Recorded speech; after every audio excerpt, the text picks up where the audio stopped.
Blog Talk Radio. You're listening to the Totally Driven Entertainment Radio Network. Get driven. Stay driven.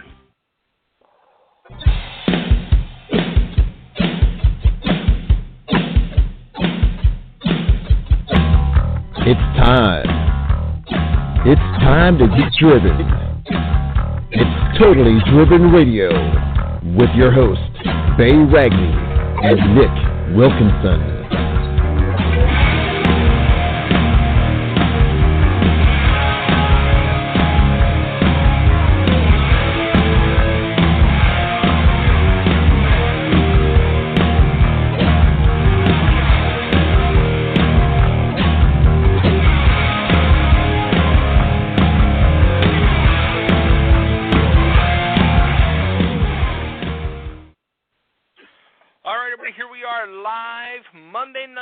Doubleheader of entertainment. My name is Bay Ragney. You're listening to Totally Driven Radio and the Wizard World Philly Comic-Con wrap-up special. And it wouldn't be a show if I wasn't finally reunited with my tag team partner, my good friend, my co-king of entertainment, Mr. Las fucking Vegas himself, Nicholas Wilkinson. Bro, I was thinking about you every time we drove past the Hooters Hotel. Dude, how could you go to Vegas and not go to Hooters? You know, it's kind of out of the way. It's off the strip, so it's kind of set back. So I wasn't sure like what they had there other than, you know, Hooters and stuff. Nick, you're talking to a guy who's driven 400 miles to go to Hooters. I don't think going a little out of the way, a mile or two, is going to bother you. Oh, that's funny. Well, we got a whole cast of characters that are going to be joining us tonight. We have, as I'm sharing out through our social media pages, that we are live on the air. So tell your friends, tell your neighbors, tell your children, tell whoever you think would want to listen, and tell anybody that was at Comic-Con this past weekend. Tune in, call in, and actually, hey, Nick, if you could check out that one line to see who that is calling in. Yeah, I'm logging in now. All right, cool, sweet, thank you. Yeah. All right, so let me introduce the rest of our cast that we have with us so far. We have our co-host that is part of the Nerd Herd, the TV Nations on Sunday night. A Philly native, now residing out of Roanoke, Virginia, the one, the only, the king of all Whovians himself, Mr. Jimmy Janetti. Good evening, gentlemen. Good evening, and you were missed this weekend. I was very missed this weekend. Unfortunately, I had a show Saturday night in Mount Airy, North Carolina, where I, for the first time, was actually able to tar and feather another person, and I enjoyed that thusly. I would have enjoyed Wizard World much more, but this made up for it. So I'll tell you what, when you said tar, instantly my mind was racing to hear you say TARDIS. No, I was this close to saying TARDIS, but yeah, it just happened to go the other direction. So. Well, maybe one day you can have a TARDIS match. There you go. I'm going to use it next time, though. Go ahead. Figure a way to work in a TARDIS into a wrestling match. No, I've got a better one. I have a better one. The next time I am locked out of a steel cage and I have to get in there, I'm using my sonic screwdriver to blow the lock. That's what it is. There you go. But until if you're going to wait, you're going to see it live on video one day, I promise. That's funny. And also joining us so far, another member of our panel tonight, a man who was there all 4 days of Comic-Con. He got to experience it. Actually, I should say you were there technically 5 days because you were at the pre-show party on Wednesday night at Xfinity Live. So you were there actually technically 5 days of involvement in Wizard World. He's very tired. He's very worn out. I'm sure he's very broke. Let's welcome the Moondog himself, one half of the tag team of the Tuesday Night Networking Show, Mr. Moondog Mackey. Good evening, guys. How you doing? What's up, man? The pain of Tired the pirate's existence. I'm tired, I'm beat, I'm worn out, but I'm ready for the show. Very good. I'm excited for the show. There's going to be more people calling in. We have actually,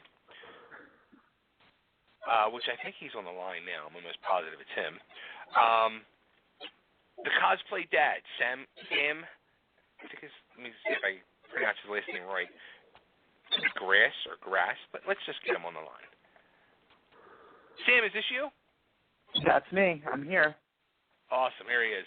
All right, everybody, this is Sam. Now, how do you actually pronounce your last name? Grass, just like green is grass. All right, cool. So Sam Grass, he's known as the cosplay dad. He's a great guy, great father, and he goes around to the comic conventions with his young daughter, and they cosplay.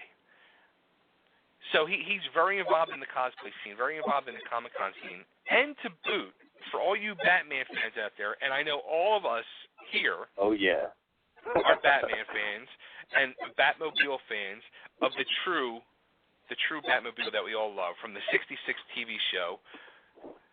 He made an incredible Lego version of that himself, not like it was like a store-bought thing.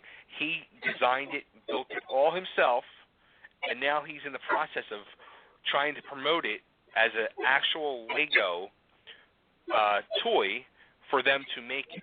So we're going to talk to Sam, but Sam's going to be part of our panel as well. So I have like a whole list of topics to talk about from Comic-Con this past weekend. Now, Sam, you were there. Was it just Saturday you ended up going? Yeah, it was just this Saturday. It was a blast, and it all happened way too quick, unfortunately.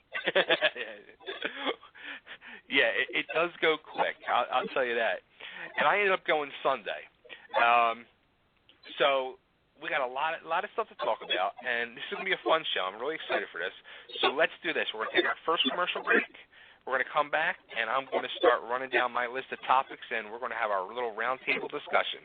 And I can't wait to hear everybody's opinions on all these matters. And don't be scared if you want to talk bad about something that you feel, because I'm sure the first topic I throw out there's going to be a lot of grunts, groans, and growls. Well, maybe not Moondog since he had press passes, but I'm sure you all know where I'm going with that. So everybody stay tuned. We'll be right back at our commercial break and talking Comic-Con. Hey there, this is Karen Giovanni from Major Crimes, and you're listening to Totally Driven Radio.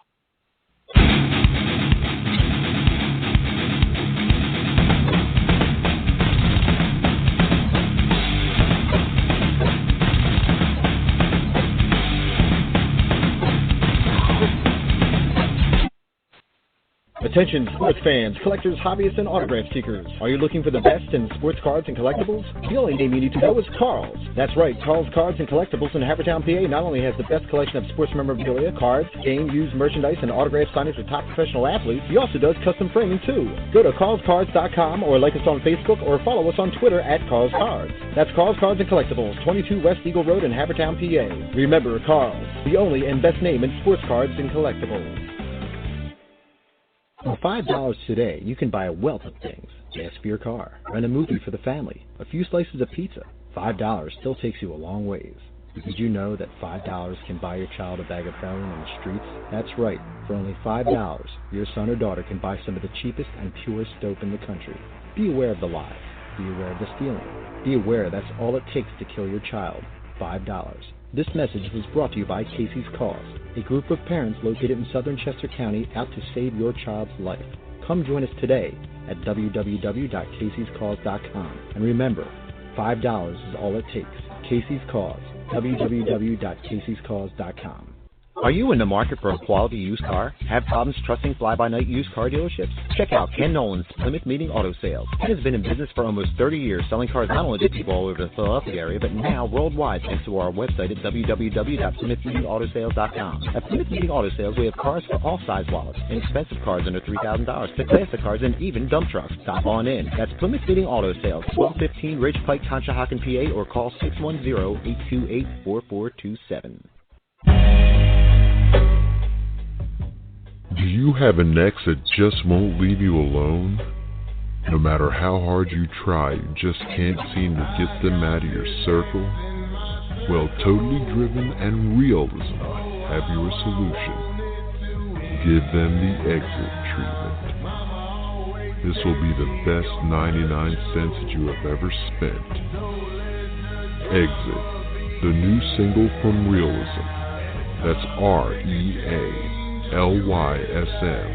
is available now on iTunes and most other online music retailers. To learn more about Realism, visit forrealism.com, the number 4, and also look for Realism on Facebook and Twitter, and get really, really real, and then tell them how you feel. I used to love her like I love myself. Chrissy Biasello, the obnoxious personality from Season 4 of MasterChef, now has her own business called The Rotund Chef. You can hire Chrissy to be a private chef. She also does in-home cooking demonstrations one-on-one for you or for you and your friends. If that wasn't enough, she also does catering as well. You may love her or you may hate her, but you will definitely want to cook like her. The Rotund Chef. Look for The Rotund Chef on Facebook for more details. Vendors, sell at the Phoenix FearCon, Arizona's largest independent horror event, coming up November 1st and 2nd of the year 2014. The 6th Annual Horror Film Festival and Convention is now offering early bird vendor spots, but act quickly. After April 1st, 2014, higher prices will prevail. Go to the FearCon website for more details. Oh, and by the way, corporate sponsor opportunities are also available now. So be sure to visit us at http://phoenixfearcon.com. Be there and be scared.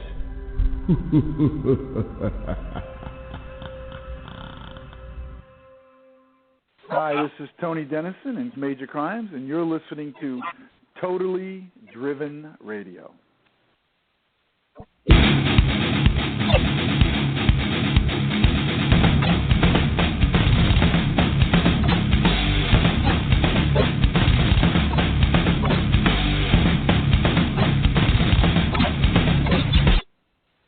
All right, everybody, welcome back to Totally Driven Radio.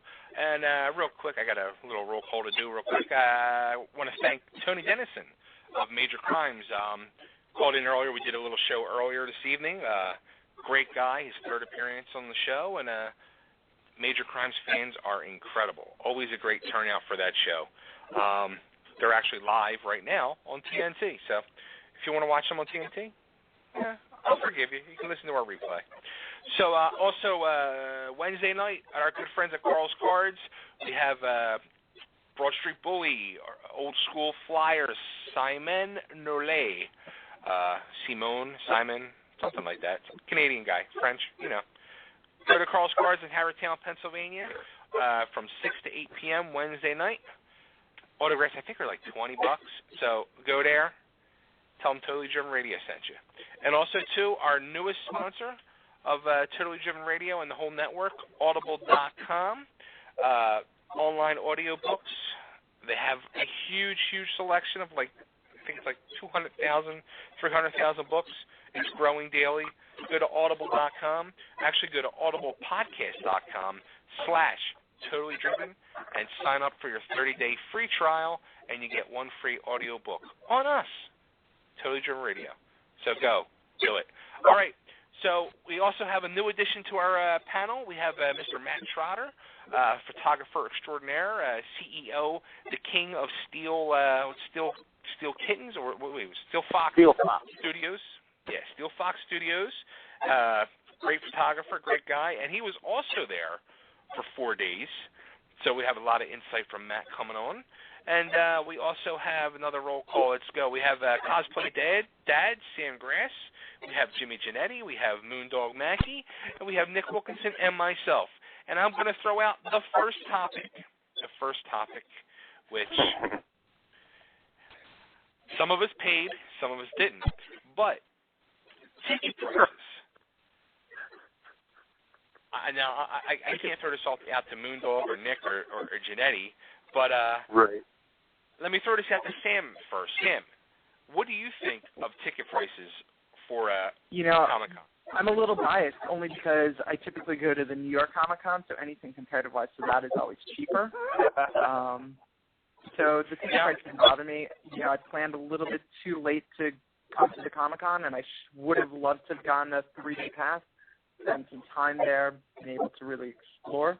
But I planned late, was only able to come for a day.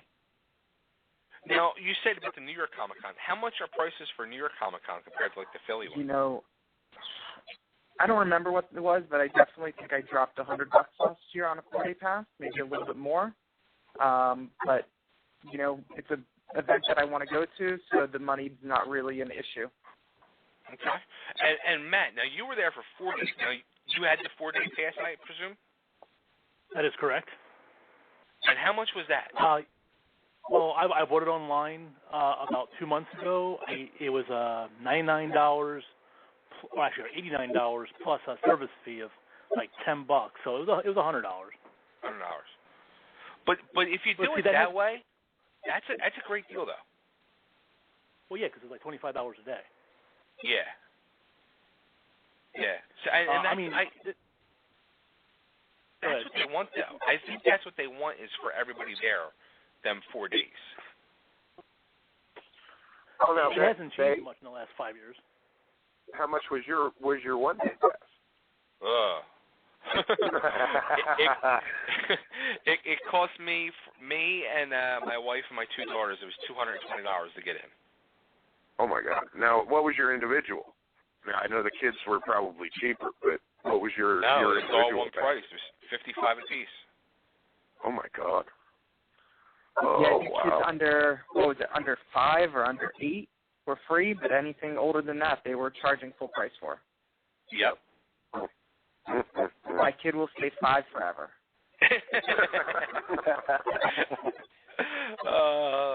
Yeah, my youngest daughter's now 10, and she's getting to that age, and she doesn't look 10 at all. So it's getting to that age, and we even tried. We're like, she's 10. They're like, yeah, it doesn't matter. She's full price. I was like, oh, okay. Now, about 3 weeks ago, they said that the 4-day pass sold out, which was $100. But they told you can buy an individual pass for each day, which adds up. And it's a little weird that they say the 4-day pass is sold out, but you can get an individual pass for each of the days. Wow. Now, Matt, what were you trying to say? What day did you go? I went yesterday. You paid $45. Because $55 was Saturday. I paid $220 altogether. I mean, I was wondering about that myself. And Thursday was $35, Friday and Sunday $45, and Saturday $55. So who knows? You probably paid that extra $5 maybe on each $5 or so on each day pass for your service charge, or $10 on each day.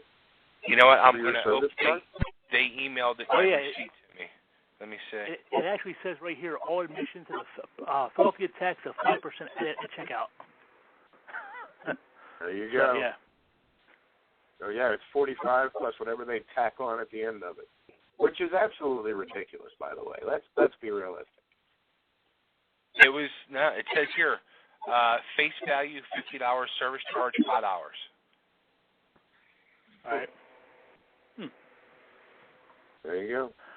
Yeah. I don't think the price is unfair, considering the amount of things to do there and look at and buy and all that stuff. I think that's the problem. Prices are different. I think it's really unfair, to be honest. Let's be realistic. Because you're actually going in there. The only reason you're paying to go in there is to wander around. Everything else you have to pay for, which includes the photo opportunities with the celebrities, plus their autographs and whatever they're charging for that stuff. You're not getting anything free the way you used to. Q&As are free. Q&As are great. But you want to wait for 4 hours in the line while you wait? You know, I mean, to me, the pay $50 to just walk into a building and walk around a building is absolutely silly. No, I agree as well. It's like paying to get into the fair and then paying for every single ride at the fair. It is kind of ridiculous. Yeah, they charge you a cover charge to spend more money on more things. Now, Matt, let me ask you this, because Matt and Moondog, both of you guys, did either of you guys go to like any of the Q&A panels or anything like that? Or Sam, you too as well? I went to one. You know, as soon as I get into anything like this, my ADD kicks in, and I'm just like, ooh, something shiny. So I can never get into any of these panels, especially having a 4-year-old daughter. She's not interested in that. She wants pictures. She wants to meet, you know, all the characters. So for me, you know, I'm spending the $55 just to go in and take some pictures. Right. How about you, Moondog? I had my 13-year-old son with me, and he didn't want to sit still for any of the Q&As, so I kind of avoided them. And the one day I would have done Q&A, Saturday, we were standing in line forever for Matt Smith and Karen Dillon, so we kind of missed out on the one Q&A I may have gone to.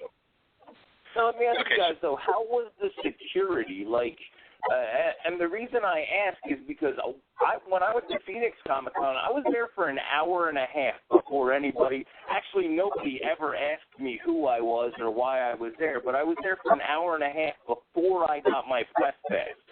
I had seen the whole Comic-Con before, you know what I mean, I went and checked in. I'm pretty sure people could have just walked in and not paid. Was the security tight there? Not at Philadelphia. I mean, when you're walking in, everybody has to hold up their arm with their band on their arm, and they'll stop you. They'll check weapons or fake weapons.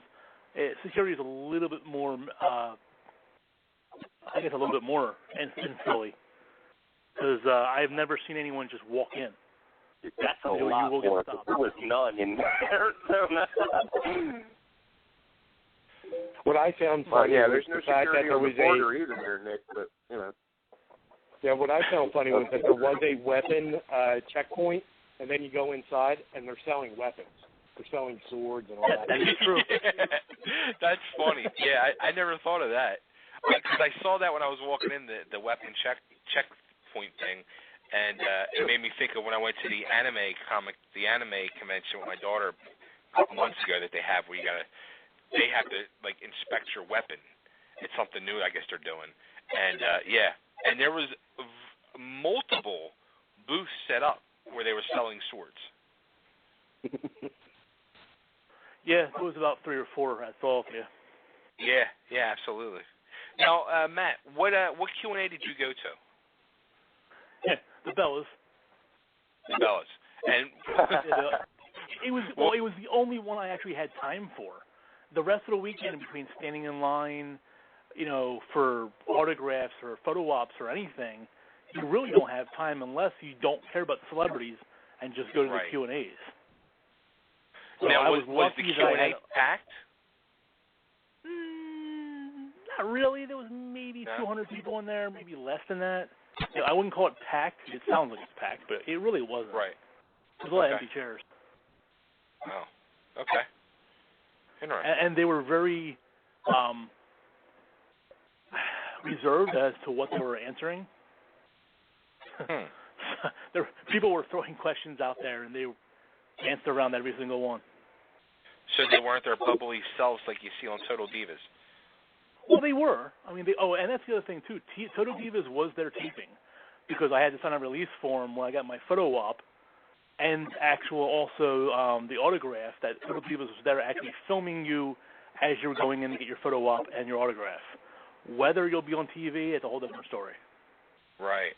I guess that's more or less than as if. Yep. And to follow up on that, I've heard other people say that the Q&As are almost a waste of time, that you don't really find out any information. Everybody is reserved in the Q&As. It depends on the Q&A. 3 years ago, I went to the one with all the Star Trek captains. I also went to one with Stan Lee. And you know you're not going to get a lot of information out, but some of it is just a good time. A good example is the Stan Lee one. I mean, he was hysterical. He was, because he could barely hear, so he actually had Summer Glau, who was there, up there as his, I guess, his ears. So she was kind of translating for him what the audience was asking. So some of it was actually kind of fun. But, yeah, I can see why it would be kind of boring for people. Now, let me ask this to everybody. What was your main reason of going to Comic-Con? Like, did you have a specific thing you were going there for? Were you going there for just the general experience, a certain celebrity, the cosplay? Just, and I'm going to include Nick and Janetti on this as well. But Nick, as in your experience at the Phoenix Comic-Con a couple weeks ago, and Janetti, if you were planning to go, because I know you wanted to go. So, Nick, you started off. What was your main reason to go? My only reason, my sole reason was to was for Oliver Queen and Deathstroke. Dude, like, I'm not even gonna lie. Like, that I know I got my Barrowman picture and it was awesome and I got to talk to him, but it was 110% for the Arrow panel and the cast. Okay, Moondog, how about you? Well, I cover it every year for Mike Joy's website, horrornews.net. Right. Where I'm a columnist for the Doctor Who project, so I do it for that. But as far as my own personal reason for going outside of that, it's usually to see the cosplayers. I really have a good time seeing everybody dressed up. But this year it was for Matt Smith and Karen Gillan. Okay. Janetti, what would your reason be? Now, obviously, the one reason that I would have gone to the Wizard World if I was going to be able to come up was for Matt Smith and Karen Gillan. Mainly more for Matt Smith and possibly for the Q&A with Matt Smith if it would have been possible. Yeah, that's the only reason. And a TARDIS picture as well. That's it. There was plenty of TARDISes there. Did you get one, Mackie? Oh, yeah, I got one. There was 3 different TARDISes there. There you go. See? That's right. Now, how about you, Sam? What was your main reason for going? And the main reason was just to get out, see some creative people, see the cosplay, see what's out there. It's always nice to visit a different state and different cons. Each con, brings its own atmosphere, so it was really nice to be out there and see what the regular cosplayers, the regular folk were coming out and dressing up as. Did you dress up there? You know what? I wore a tie, which to me is dressing up. No, my daughter went. She wanted to go as Stephanie Brown Robin, so I built her entire costume. Nice. But I decided to dress down because I was really there, kind of focusing on pushing the Batmobile, trying to get people interested in it, showing them firsthand what the project's about. And Matt, what was your main reason? 2, actually. Guilty pleasure is cosplay. I love watching people get dressed up and immerse themselves. I mean, I guess this is the highlight of their life once a year. They put so much effort into their outfits and getting them together and whatnot. And then, of course, my other one is Walking Dead. I'm a huge fan of the show Walking Dead, so every year Reedus is there, Scott Wilson's there, John Bernthal, and just meeting these guys that you see on television, whether they've been killed and zombified or they're still on the show. Yeah, your picture of the 3 of those guys is awesome, dude. Total jealousy moment there. Absolutely. Well, I mean, I have a Walking Dead poster, and I met 4 of them back at MonsterCon in Cherry Hill. So I actually got 5 more names put on my poster. So I have total 9 names now from, Lori's on there, Maggie's on there, Herschel's on there, Carl's on there. I mean, it's nice to have these names considering, half of them have been killed off already. Right. It's funny. So, all right. Somebody actually... Yeah, Matt. Go ahead. I'll say, somebody actually made a point while I was standing in line that only Norman Reedus' character and Lauren Cohan's character were the only 2 characters still on the show. Everybody else there signing autographs were dead.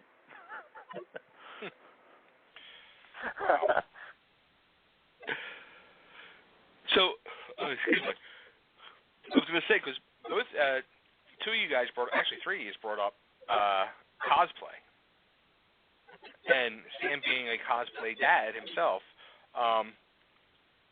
what was the best costume you saw there? And Matt, I'll start with you. What was the best costume you saw there throughout the whole week? Top 3 costumes, Doc Octopus. This guy actually had mechanical arms that He was reached my around number and one. grabbed people. He was my number one. He was awesome. That was intense. Yeah. Number 2 was Dr. Deadpool, which was basically Deadpool as Doctor Who. Oh, wow. Okay. That would have been great. Who got pictures of that? I wish I did. I've seen him thousands of times on Friday and Saturday. Never took a picture. Sunday I went looking for him, couldn't find him. I'm sure somebody does. I'll kind of search it out. I think, I had a couple other ones. I just can't remember off the top of my head, but there was some real creative ones. Cool. But moving on. Sam, how about you? Who did you think, besides your daughter, who had the best? Besides my daughter, yeah. There was a Batman Beyond that looked fantastic that I really liked. There was a cross-play Electro. I thought it was, rivaled the movie, truthfully. Like, the movie, it didn't work. But on a cosplayer, it was a female cosplayer. She had a hood, and she had the neon lights on the inside, and it just popped. It worked really well. It was simplistic, but she did such an amazing job with her makeup and the lights. It just shimmered. So I was really impressed with that. And, of course, you're going to see the Iron Men. They were great. I think I saw, the Iron Patriot and saw an Iron Man costume. The costumes were spot on. The cuts were really nice, and they played the characters well. There was also a dad there who, he had the full physique of Bane. His son was dressed as the Riddler. His daughter dressed as Poison Ivy. It was great getting a picture with them. And then there was one other. There was a dad who literally, he looked like Wolverine, and he had the claws, he had the hair, and he really looked like Hugh Jackman. So those were kind of my top favorites. Oh, wow. Yeah. Did anybody happen to see Eric's Appleseed costume? Because, that was badass, man. I saw, actually, yesterday when I was there, when I was at Ivy Doomkitty's table waiting to talk with her, he had his table right across from her, and at one point they were doing a bunch of photos, and I forget what he was. Was he the same character all weekend? I don't know. No, he had a couple of different ones, but the one I'm talking about is like, I'm not familiar with, the story or whatever it is actually, but it was like a robot bunny. Like, I don't know how to explain it. He had like a gun. It looked like a cross between Iron Patriot and the Easter Bunny. Yeah, no, he didn't have that on yesterday. I don't think he did. I don't remember. I just remember he had the one guy was like a transformer. And my daughter was freaking out. She had to get a picture with him. And the one thing I just kept saying, as I watched this guy slowly trudge down the aisle in this full-out, like, transformer costume, I turned to my wife and I said, with my luck, I would get all that on and I'd have to go to the bathroom. Which, I got to ask now, Sam, as being a cosplayer, have you ever, had that problem? Seriously, you get all into a costume, and then all of a sudden you're like, oh, no, I got to go to the bathroom. No, you know what? Your energy's so high, and we probably get dehydrated. We're probably putting our bodies at a real strain. But I've never gotten to the point where, I just had to go. But it was great. Those costumes, those Transformer costumes were insane. It made me wish I bought my Transformer costume just to be able to hold up against it. Those, there was a difference. Mine's a G1. His is from the latest game, but his builds were incredible. I had, on my Transformer build, I built it on the premise of how do I keep my daughter safe. So everything was built around a harness where she was able to stand on my back. And therefore, her head was at eye level. She could see everybody, and she was safe in the crowd. So his costumes were just incredible, and it kind of helped inspire me on my next build. Oh, that's awesome. I actually thought of one more. Oh, go ahead. I couldn't remember the name of the show, but somebody just reminded me. There were enough cosplayers there dressed from the show Attack on Titan. I've never personally seen it, but these two girls, I was in awe of them. They were so dressed and so like done up, they couldn't sit down. That's how much gear they had on. And in order for them to break, they needed to kneel on the floor, and it gets helped back up again. Wow. And they were standing for 8 hours straight.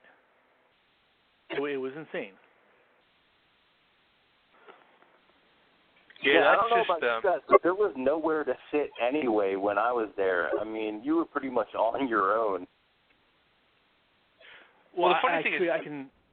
Go yeah, ahead. I was gonna say Matt put up pictures. Matt put up pictures last night of the whole layout and everything, and you even put a picture up of like the one section, and you made a joke like, "Here's the one place to sit if you're going to buy the food," and it was like so expensive or something. Well, I've been going for 5 years now, and this was the first year they actually had an area you can sit down and eat. Usually you'd be sitting on the floor somewhere in the corner, or you have to go out in the lobby or something. But this is the first year they actually had like a little food court, and even that was packed 24/7. Right. Now, years ago, I remember when we used to go, Bay and I went to the Wizard Worlds of years ago, and this is what, at least 10, 15 years ago? Yeah, the original ones. Yeah, and now they originally had a food service area that you could go into, and a food court. But I guess, and that was for the couple years that I was going at the time. But yeah, I guess over time they decided to fill it up with more people paying money. More vendors. Yeah, absolutely. Well, and that was one thing I was going to. Go ahead, Matt. No, I was actually going to say, you know what, I tried waiting online for about 10 minutes, and then I just decided to go across the street, you know. You've got the market across the street, got my food, got a seat, came back 20 minutes later, refreshed, ready to go. Nice. I swear. Much better food, much cheaper. I swear Reading Terminal now knows when Comic-Con's in town, because I swear their prices went up from last year. I wouldn't be surprised. Now, what did you think of the whole actual layout of this year? Because maybe it's me, I'm not sure, but it seemed like they really opened it up completely this year to where the whole floor plan was completely the whole thing, where I don't think it was ever opened up that much before, and there was I did like the layout and the way it was broken down. There was actually like room in the aisles to maneuver around. Everything wasn't on top of each other. And there was like 20-something aisles, I think, between artists and vendors and celebrities and everything. I mean, I liked the whole layout, the way they set it up this year. But the one thing I kept saying to myself was, there's not enough time in a day still, even going on a slow day like Sunday, to really be able to like soak it all in and take it all in. There's just so much there.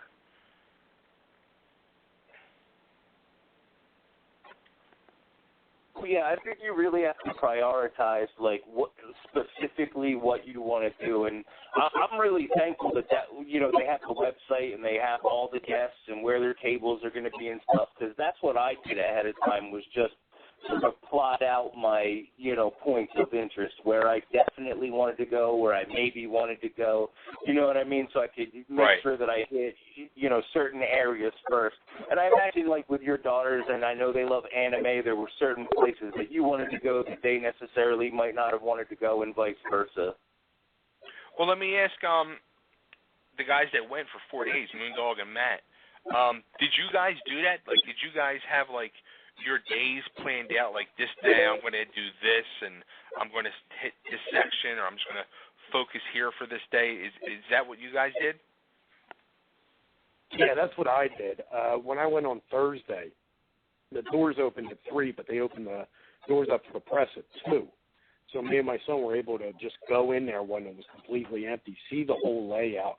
know where everything was, and that's when I really talked with the exhibitors and the artists and whatnot. And Friday, our plan was we're going to get as many pictures with any celebrities or any cosplayers that we can, because Saturday, we pretty much knew Saturday was all going to be about standing in line for Matt Smith and Karen Gillan, and then Sunday was our shopping day.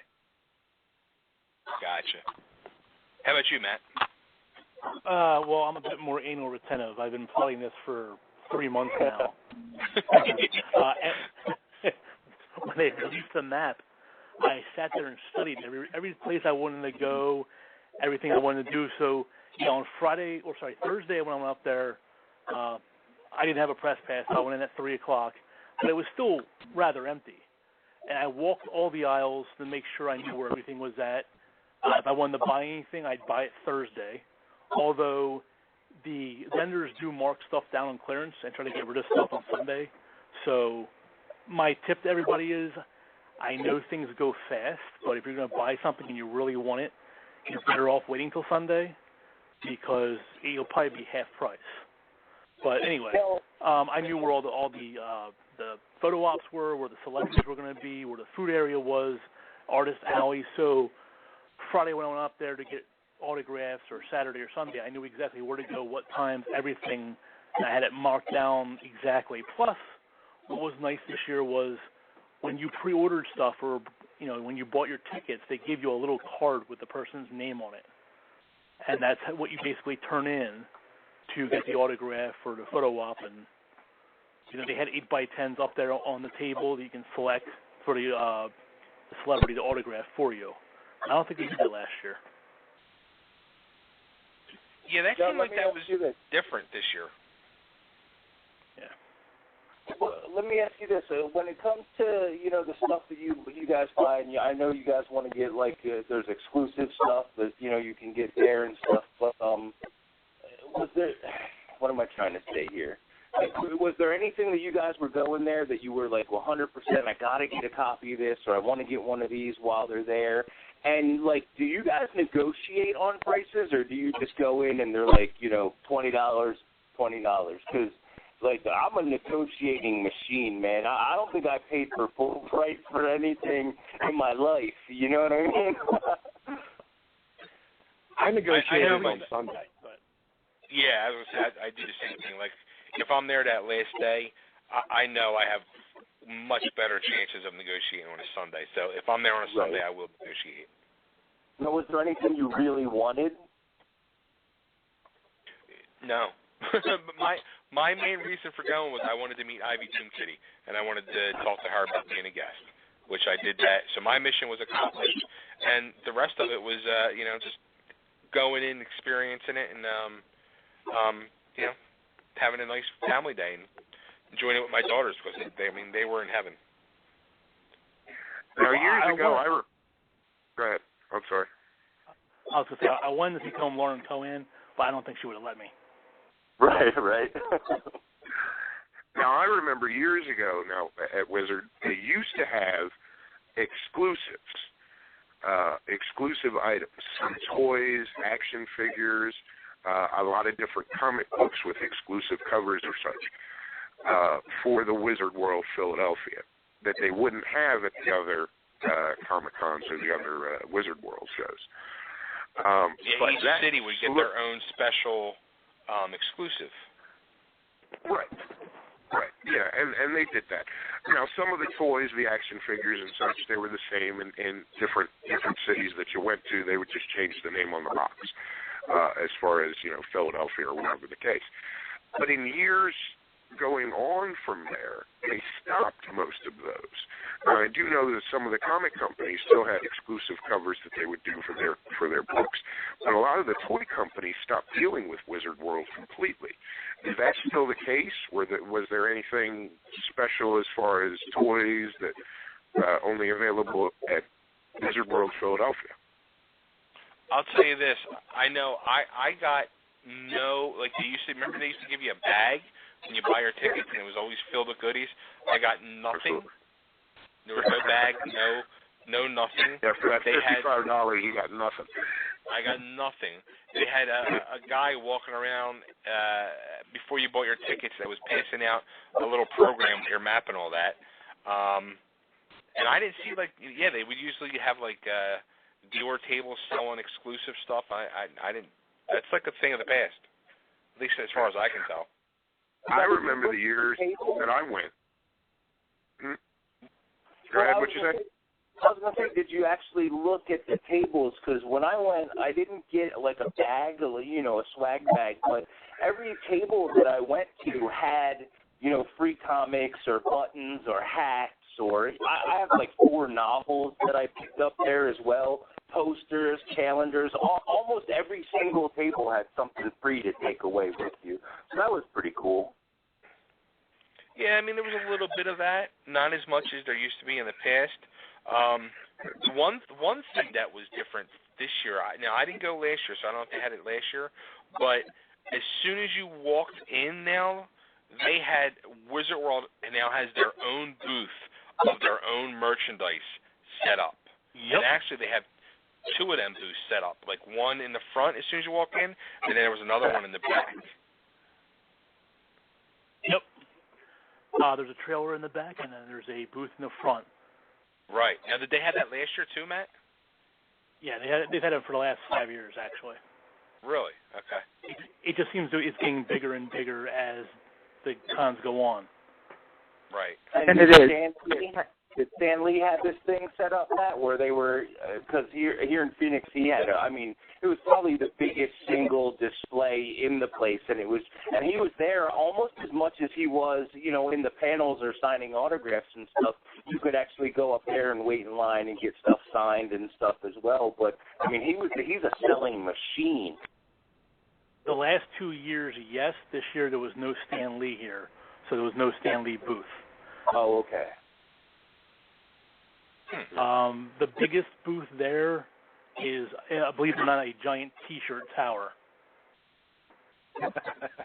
Oh, wow. Yeah, and they had 2 of them. Yeah, in Phoenix it was Stan Lee all the way, and then Dark Horse. Dark Horse was hands down the second biggest. No Dark Horse. Yeah, no, this was that T-shirt. I forget what they were called. I think it was just called a T-shirt wall or T-shirt tower or something. Yeah, and they had the 2 set up, and what was it? If you bought something from each of the things, they gave you a free TARDIS bag. Oh, there you go. That's worth the price of admission. Oh, wait, That's worth the price of admission. You haven't seen the size of that TARDIS bag. Yeah, it's literally the size of your body. It's bigger on the inside. Body-sized bag. The Star Trek table is also giving out giant bags that are body size. Yeah, I saw some people with those too. Okay, all right, that was at the Star Trek table. Yeah. Gotcha. Now, all right, so let's do this. Let's take a next commercial break, and then we're going to come back, and I want to start talking about the guest and the photo ops and the wait. How long do people wait in line? So that should be interesting. So, all right, so we'll be back in a few minutes. Stay tuned. This is Robbie Rist. I do a lot of stuff. You're listening to Totally Driven Radio, and I'm totally driven by it.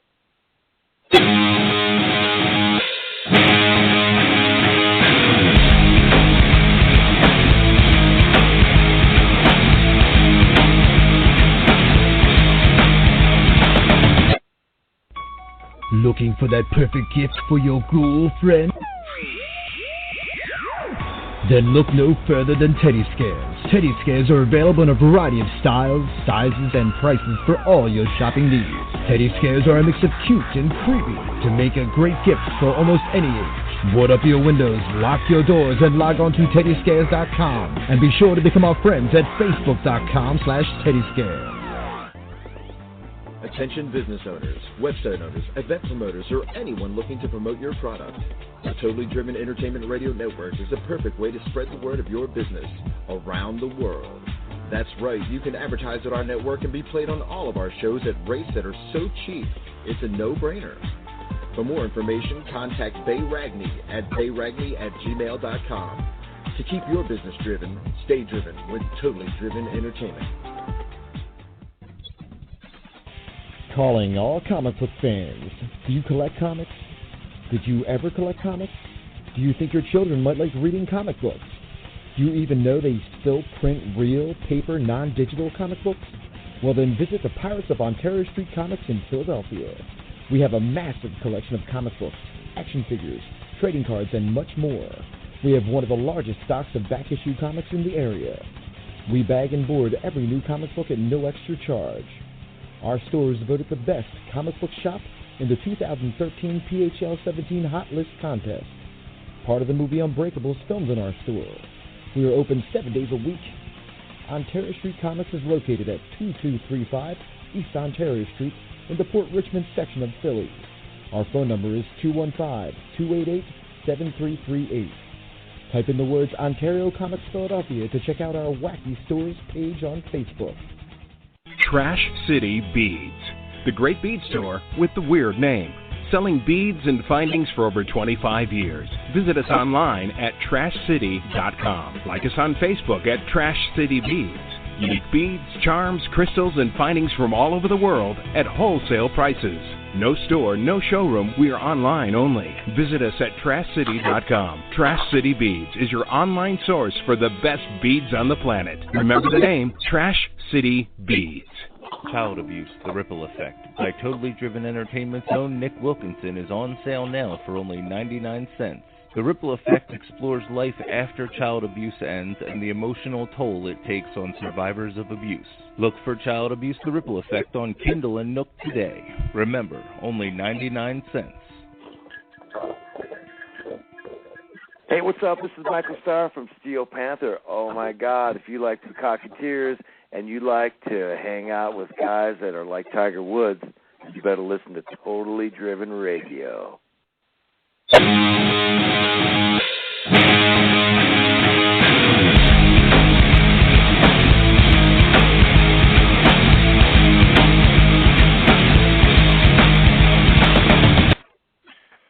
Welcome back to Totally Driven Radio with our Comic-Con Philly wrap-up show.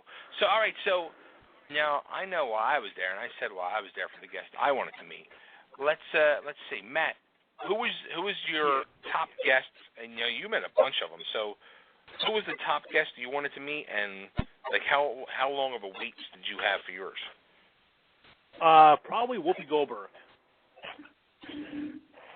I know it's a strange celebrity like an autograph from, but when you grow up watching somebody on television or in the movies like Jumping Jack Flash, Sister Act, stuff like in Ghost, I wanted her autograph. I mean, it was an expensive autograph.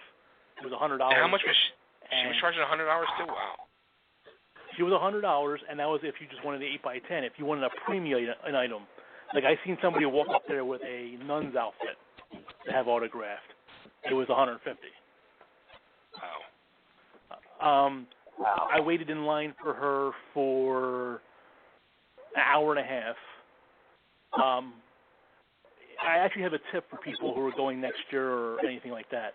If you have both photo ops and you have autographs from the same celebrity, do the photo ops first, because the autographs they'll spend more time with than they will with the photo ops. And the line moves faster for autographs than they do photo ops. So do the photo op first, then worry about the autograph. If you do the other way around, you're probably going to miss your photo op the entire weekend.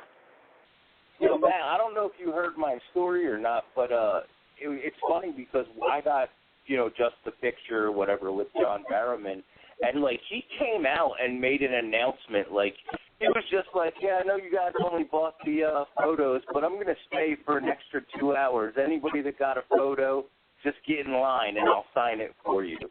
Was anybody, vocal or open to the public like that? There's a couple of them that would do that. The cast from Revenge of the Nerds, Curtis Armstrong, and trying to remember the other guy's name. Give me a second, I'll find out in 1 second. But anyway, him, Norman Reedus, and Jason James Frank. Am I saying that right?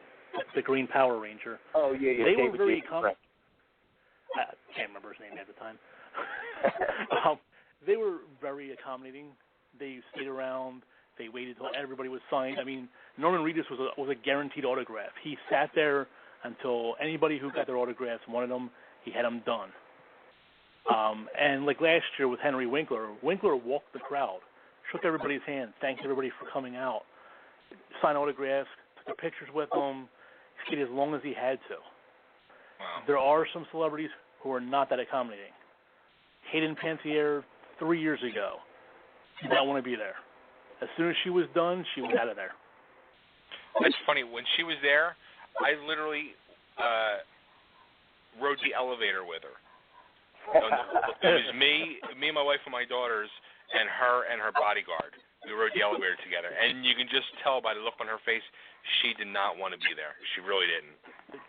Did she give you the stare down? It's funny because two guys that you named, Winkler and Curtis Armstrong, despite the fact that obviously, they're of, we could probably say legendary status, they're both, actively working in Hollywood today. You know what I mean? Armstrong just got finished with Supernatural, and Royal Pains just started, and Winkler was in the first and second episode. So, you know what I mean? Like, they're still active out there, yet still totally open to the public. So that's awesome for them. I actually have a great story about Curtis Armstrong, by the way. I was invited guest to this after show. James Marston's band, Ghost of the Robot, was performing at this place called The Underground. And a friend of mine who's a photographer, actually, who I'm really good friends with, was photographing the event. He got sick. I filled in. But Curtis Armstrong apparently is a follower of Ghost of the Robot, and he showed up at the event. And I felt bad for him because he was there to see the band. He bought CDs, T-shirts. I mean, he loved Ghost of the Robot, but fans wouldn't leave him alone.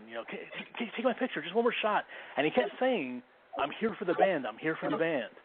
And as soon as they started hounding him for autographs, he left. And I felt so bad for him because he just wanted to see the band perform. So on Sunday, I actually saw him.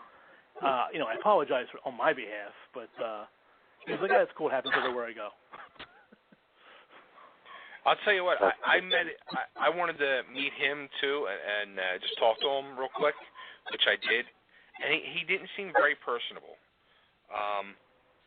And then we met what was his name? Brian Toshi. That's the other guy. Yeah, that was also in Revenge of the Nerds and a bunch of other things. And I'll tell you what, out of probably all of the celebrities that I've met, he was probably the most personable and nicest and accommodating ever. I mean, he was just absolutely incredible, so sociable with my daughter and engaging in conversation with her, and just both of them. Like my youngest daughter, she's usually very quiet and timid around these people, and he got her to open up and start talking, and I was very impressed by him, and I was not expecting that at all. I'm not trying to make light of that, but I think he's just happy you knew who he was. Yeah, could be. Now, how about you, Sam? Did you do you go meet any of the celebrities that are at the con? I really wanted to meet Ivy Keaton, but her line was around the corner, and my daughter just wasn't going to handle waiting online. The only celebrities I really wanted to meet at that point was the comic book men. Like just down to earth guys that work in a comic book shop. Thought I'd have a chance to talk shop with them, and it was great. I got there early, and I had plenty of time with them. My daughter was totally scared of Brian, rightfully so. But it was really nice to just have that one-on-one with them for a minute. That's awesome. Now, how about you, Mundo? That is awesome. Well, my whole thing was Matt Smith and Karen Gillan. And we had the photo op for that. And this is the one thing I don't like about Wizard World. The photo op is at 12:50, and they tell you can't line up to stand in line until 30 minutes before the photo op starts. There are thousands of people that are waiting for Matt and Karen. They probably had the longest line, easily. And nobody's listening to the 30-minute thing, so everybody is waiting as close as you can without getting in trouble to just get in line. And then as soon as they announce it, it's like a bum rush. It was just a herd of people running to try to get to the front. And we ended up waiting about an hour to get the picture taken. So it wasn't that bad. But you go in there, you snap the picture. Within 5 seconds, it's over with. And that's it. Like somebody else had said, if you want personal time with them, you're better off with the autographs, because the pictures, it's click and you're out of there.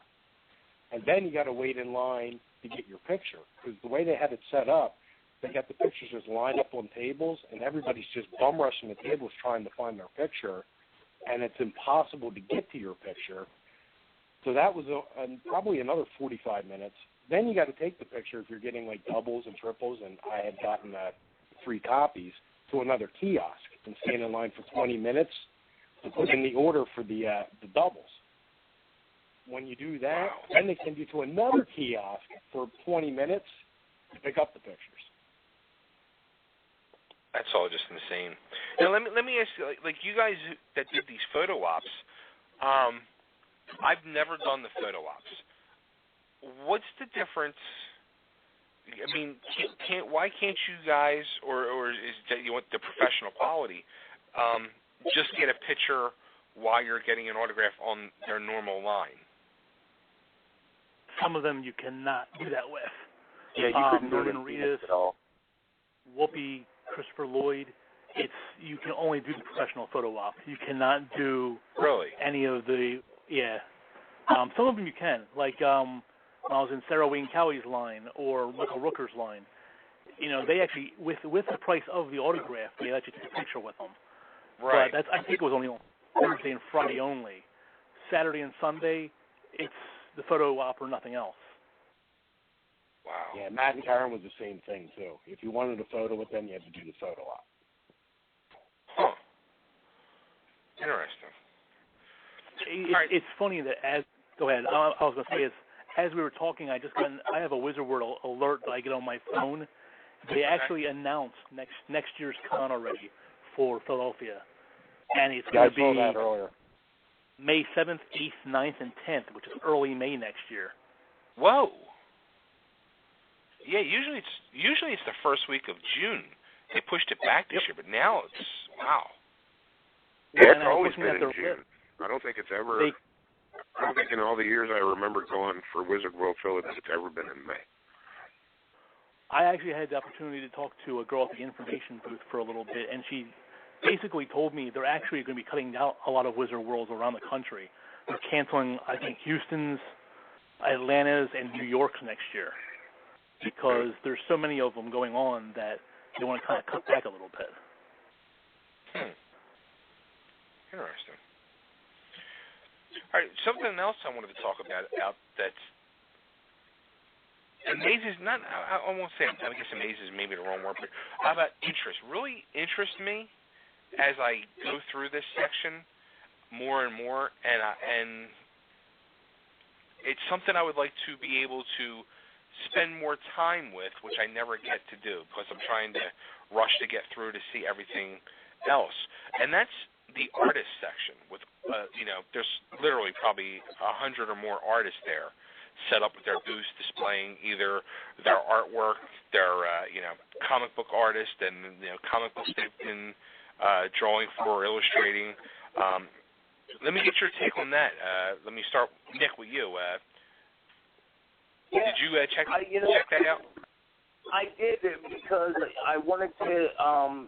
There's a guy named from Phoenix. His name's Raven Gregory, who does these Beyond Wonderland and stuff. And I wanted to get some stuff signed for my wife. She's a big fan, and also some Spider-Man stuff and stuff for me. And like for as long as you wait, and as far as impersonal as the celebrity autographs are, it was the exact opposite when it came to the comic guys. Like, I sat there with Raven Gregory probably for 25 minutes just talking about the comics and talking about Spider-Man and stuff like that. And it was it was probably just as good of an experience, man. And they were so accommodating to pictures and signing whatever you wanted, and they didn't even really like pressure you to buy their own merchandise. If you brought your own or whatever, they didn't really care. They were just happy that you were, giving them some attention. Yeah, it's totally like that. How about you, Moondog? I remember years ago when you go to Wizard World, they actually had the artists set up in the front as soon as you walked in. Right. And now this year, they were almost like just pushed off to the side. They were all the way to the left corner near the food court, almost kind of forgotten about. So I think a lot of people didn't even go over there. I think a lot of people kind of just... They gave their aisles, like, all the aisles were, like, 100, 200, 300, 400. But all the artist aisles were letters. Yeah. It was almost like it was a separate part of the same room. Yeah, whereas, like, exactly. years ago, they were more intermingled with the rest of the convention. And this one, I saw a lot of people, as soon as they ended the last aisle where, like, the vendors were, they would turn. They wouldn't even go towards the artist. Right. Huh. How about you, Sam? That's always one of my favorite parts is seeing all the artists, getting to talk to them. I've developed a relationship with, I'm going to butcher his last name, Tinkator. He's a Garbage Pail Kid artist. I've always been a huge fan. So a couple years ago, I had him draw a custom piece of me and my daughter as Garbage Pail Kids. So it's always nice to see him at the shows. I got to meet Neil Adams, so that was, a huge thing. And he was amazing. He loved my daughter. He loved that she was in the Robin costume. He was like, he signed a poster for her, even though, it wasn't something that I necessarily wanted. I wanted the picture, but he wanted her to walk away with something. So I felt that was like really sweet. And, to me, that's something more personal than you're going to get at a lot of these big signings. That's awesome. Yeah, I totally agree too. Like, and like Moondog was saying, it's like the true talent is right there. Right. They're the people. If it wasn't for those people in those aisles, this whole comic book explosion wouldn't be happening. And it's a shame that they don't get their respect that's due. But, I mean, it's just really incredible being able to just watch them. And they're all just sitting there with sketchbooks drawn away, which is incredible. And how about you, Matt? Do you go over to the artist section? I do. Actually, I have a friend who's over there. His name's Dennis Budd. He was actually sketching away, and he did some phenomenal stuff while I was there. But, yeah, as you said, it seems like they pushed the artists off to the side now, and the main attraction is actually Norton Antivirus, apparently, because it was front and center as soon as you walked in. Yeah, what was that about? They're there every year, which I understand Norton's trying to promote antivirus software on phones and stuff, but they usually have like a little trailer in the back that you go in there and you like do some things and you win some like a free Norton like Superman cape or something. This year, for whatever reason, they had a giant tent right in the middle of the sales floor, and you just went in there and you made a 30-second X-Men movie with your likeness on there, which really was, it's good for kids. The adults were just like, what else can we do?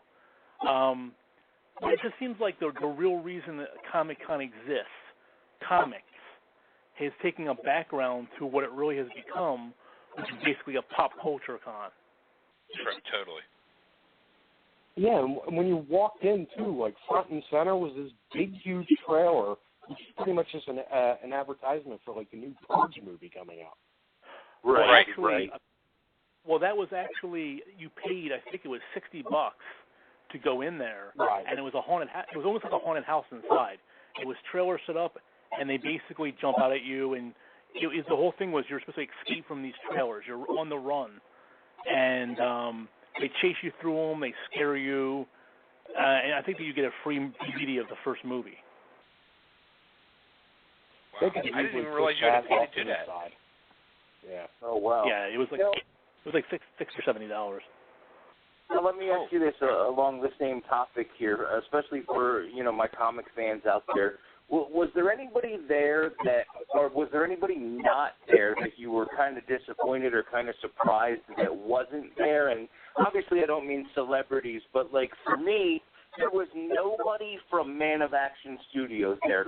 I mean, just Joe Casey, Joe Kelly, Steven Seagal, nobody was there. And I was so disappointed because, you know what I mean? Like, they're on fire right now with, Avengers Assemble and Ultimate Spider-Man and Ben 10 and all that. And it was so sad that they weren't even, represented. Anybody? Yeah. There was actually a studio that was there for the last 2 years called 8-Bit Goldfish. They created a online comic called Sean and Such. It got me addicted to it, and they were supposedly coming out with season 2 of Sean and Such. I've been waiting for them for the past year. They were not there, and their website still is advertising season 1. No news on season 2. So I wanted to ask them about that, but they were not there.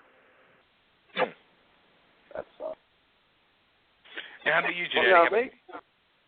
I wanted to hear, because I know you used to, with the comic, you've actually done it for me. You've gotten Flash Comics autographed from me in the past. Now, is the artist section still a big area for you to hit as well?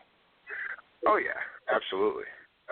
Because there's books that I have recently that I haven't had signed in quite a long time. And I remember going back years ago, they used to have Comic-Cons closer down here to, in Richmond and Roanoke and such. And I remember going over and sitting and talking with Mark Waid for quite a long time. And a few of the guys that used to do Vampirella and a few of the others. So I enjoy talking to those guys. And those guys enjoy talking to people. They enjoy being there. They don't pay to be there normally, but they some of them do. Some of them do pay to get in to sell their comics, and they want to talk with people and try to get their stuff out there. So they're actually more personable than any of the celebrities, and you don't actually have to pay to sit there and talk with them. And plus they can do some original art for you, and I enjoy it so much. But it just goes to show how much the comic industry, they're steering away from comic books and heading more into the media aspect of it, with movies and television and all those things. And the comic guys seem to be the afterthought. Now they're filling it up with the vendors, and the vendors are paying to be there. They're paying for those tables. They're paying quite a bit for those tables. So they're trying to sell these things for it. So to me, this is why I say that there's no paying any amount of money just to walk into these comic conventions is worth it, because all it is just making money. They have those vendors there that are paying to be there. They have the celebrities who you have to pay these exorbitant prices for their autographs and pictures with them. So not much of this stuff is free that you get for that price of that admission, without going in and spending money. But to talk to the artists and to see these comic artists, and a lot of times you can get 10, 12, 15 books signed, and it doesn't cost you a dime. So I enjoyed the artist part of it. It's just that is why it's shrinking so much. They're pushing it to the side so much. Yeah. Now, how about another big part of the whole Comic-Con world is the vendors. Did anybody have like a favorite vendor, or? I actually had a few. Lay them out there, Matt. Forgive me, I may not remember the names of all of them. There was a vendor who actually sold prop replicas of guns, tiki gods, anything from any movie really or TV show. They had Han Solo's blaster. They had the Screwdriver from Doctor Who. I mean, they had the little tiki god from Raiders of the Lost Ark. They even had the Crystal Skull from Indiana Jones and the Crystal Skull. Tons of stuff. And the workmanship and the paint jobs were just phenomenal. And he had a pretty big booth. The lightsaber booth was really cool, too. There must have been about 30 different style lightsabers there that you can choose from, different colors, some with sound, some without sound. I think they ranged from $100 to $350. But people were buying them and walking around with them. Yeah. And then, of course, you know, some of the other ones, there's a Back to the Future. Actually, I was like a little child. The DeLorean was there. Kit from Knight Rider. Well, the best thing was Kit from Knight Rider. Not only did he talk, he lit up and played the theme song from Knight Rider. And it was only $5 to get your picture taken with him. So I was like, oh. You know, the General Lee was there. The original Batmobile was there. So, I mean, there is tons of stuff to do while you're there. It is expensive, but there's so many vendors with so many different things. Some had leather, some had masks, toys galore. There were all kinds of comic books. A really cool section was there was a place called Game Night, which is for anybody who's really into role-playing games and RPGs and stuff, where you can buy dice and different games and stuff.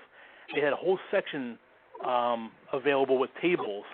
So instead of going out there and waiting for celebrities, if you want to sit down and hang out a game of Dungeons and Dragons or something like that, they had that for absolutely free.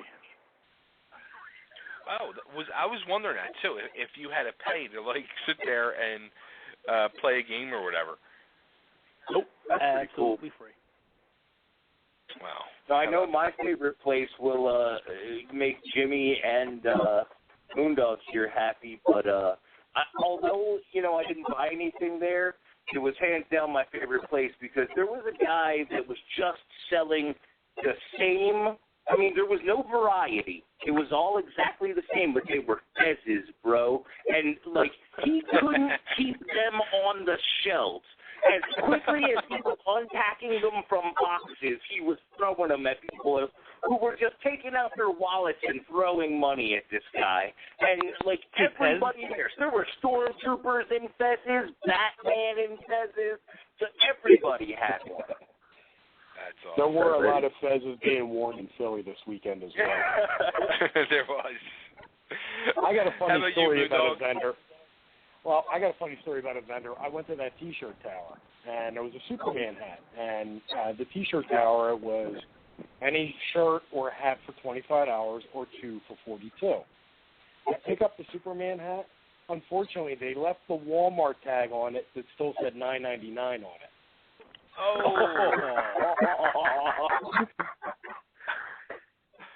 Oh, that's funny.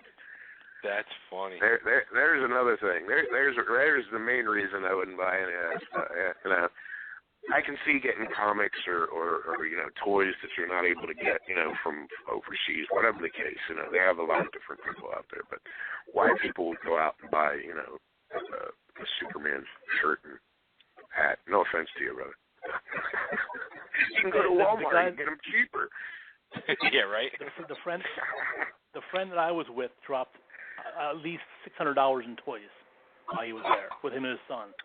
I mean, he was buying things I never heard of before, but I spent a total of $25. I'm a huge Incredible Hulk fan, and they had a giant Abomination, like, articulated figure. So I bought him because everybody else was charging $50, and I found somebody charging me $25. But other than that, I don't buy anything there. I did see the Back to the Future 2 hat, the one that changes multiple colors and stuff, but they wanted $35 for it. You can go to Universal Studios and get it for $15. How about you, Sam? For me, you know, I found one set of Lego that I was excited about. You know, I wanted the Harley Quinn plush doll. Couldn't find it. Everything else, you know, same thing. You know, you got the T-shirts. There's really nothing that has variety as far as that you can't buy anywhere else. And I spent a lot of time in the Batmobile. Those guys were fantastic. I mean, I was just like cringing because my daughter wanted to touch every single button, but they loved it. They were all about it. They said, you know what, come back in a couple hours when the line dies down. We'll let you take some more pictures. We'll let her play in there. So they were fantastic, and they loved the idea of the Batmobile. And so we took a lot of different pictures just playing in the Batmobile. She wanted the Back to the Future. Of course, I did too, but I said, you know what, let's wait until you're in a different costume and, you know, have Robin in the Back to the Future. Just doesn't work in my world. But I love the fact that, like, that's what she wanted because, you know, she loved watching those movies with me. So it really felt like a lot of fun. Well, for myself, there was two vendors. There was one vendor table where it was nothing but just old classic toys from when we were all kids, and I was like freaking out because he had a bunch of old Planet of the Apes stuff. He had the old Planet of the Apes, Fortress, the old Mego Star Trek stuff that I used to have when I was a kid. A lot of old Mego stuff. So I was like freaking out, and I didn't even ask what prices were because I didn't want to be tempted. So, but it was that, and there was a couple of them set up that I was told about before I went. But once I was told about the price, I didn't really get into looking at it. Plus, there was lines there. But it really interested me. And I thought it was a cool idea. Is they now do 3D figures of yourself where they put you in a booth and they do that 3D scan of you and you can make an action figure of yourself. I bet that's quite expensive. Yeah, prices are like from $100 to like $300, I was told. Right. Matters on the size of the figure you want. They can make like Hero Click size on up to like I think 20 inches. But we're going to add another person to our show tonight, and it's at that perfect time because it's vendor time. The one and the only, the pirate of Ontario Street Comics. Welcome to the show, there, Captain Bill. Yeah. This is Bill from Ontario Comics. Captain's not here tonight. I gave him the night off. It's a pleasure to sit in with you guys, Mr. Giannetti, Mr. Mackey, Mr. Ragney, and Mr. Wilkerson. I'm very pleased that you've saw fit to have me on the show this evening.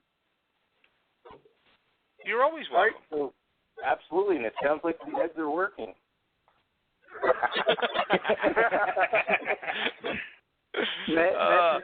Sir, I don't understand. It's a pleasure to be in the company with such knowledgeable people here tonight, and I just figured I was just going to sit back and listen, but they seem to have made my mic live, or somebody made my mic live. So, I'd never presumed to like just go in and do something like that on my own. No, not you. So, all right. So, being the captain, the owner, the CEO, the man, the president of Ontario Street Comics, the phenom that it is, I'm sure you've spoken to a lot of people the past few days about the whole Comic-Con experience. I'm sure there was a lot of your customers that went there. Did you hear, what kind of reviews and things were you hearing out of it? Kind of opinions are all over the place. For the most part, I've been hearing that some of them thought it was better than last year or two. It's like last year, a lot of people really, were trashing it and had negative reviews of it. It seemed like it was somewhat bigger this year. People still were really not happy with the prices. I mean, it's one poor. Now, let me tell you this: this one poor guy took his family there, his wife and his 2 kids, on a Sunday, which is a short Sunday, and this guy ended up paying $220 to go in the door. Was his name B. Ragney? Not only that, the poor bastard got a ticket for another $36. And oh, wait a minute, Ray, is that you I heard this story from? Yeah, it's pretty funny. I was going to tweet my picture of me and Ivy Doom Kitty to Ivy and say $220 tickets for Wizard World, $36 parking ticket, $15 price to meet Ivy Doom Kitty, priceless. There you go. Yeah, I mean, people were somewhat upset about the prices. I mean, and most of the people that went ended up having a good time. One thing that was a little surprising, there was a couple guys in yesterday after the show that came into my store, and they were looking for a couple specific books, and what they were looking for wasn't even really hard to find stuff, like it wasn't like, super rare, but the one guy asked a few dealers, and he just couldn't find this one book in the whole show, which was just a strange tale. It wasn't like a certain really super hard to get book, but it was just surprising that he couldn't, just fill a couple of those gaps, And a few of my customers took stuff down to CGC to get graded. So, that was the main mission with a couple of the guys, is doing the on-site grading and getting their books back in time by the end of the show, rather than sending them back and forth. But, I mean, for the most part, I've joked around about, the show a lot and done some crazy stuff and had a non-conventional sale at my place and everything. But, for the most part, I haven't heard anybody really trashing it this year. It seems like everybody, other than the prices and some of the waits in the lines, especially to get the photos and stuff and pick up their damn Doctor Who photos, it seemed like a couple of the people that were taking care of the photos weren't really very nice to the fans that had waited up to like 3 hours to get their pictures done and taken, I guess, out and put on tables or something like that. I guess that's how it was working. So a couple of those guys were being rude, and there was a little bit of discrepancy there about,